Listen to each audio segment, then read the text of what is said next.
আজ রেন্টকিল PCI north Kolkata ব্রাঞ্চের বিশ্বকর্মা পুজোর বিসর্জন অনুষ্ঠান হলো বাবুঘাটে।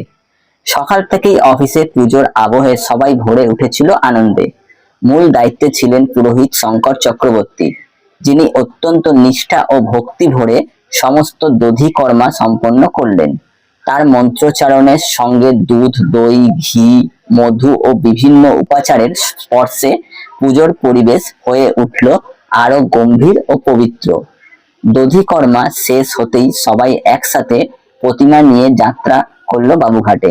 গঙ্গার ঘাটে প্রতিমার সামনে দাঁড়িয়ে ছবি তোলা হলো, হাসি আড্ডায় মিলেমিশে মুহূর্তটা হয়ে উঠল অমূল্য। তারপরে বিসর্জনের সময় এলো। গঙ্গার জলে ধীরে ধীরে ভেসে যেতে লাগলো বিশ্বকর্মা ঠাকুর।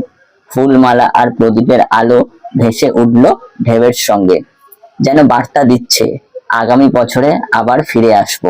আজকের দিনটা পুজো নয়, বরং ভক্তি, ঐক্য আর আনন্দে ভরে এক সুন্দর স্মৃতি হয়ে রইল আমাদের সবার হৃদয়ে।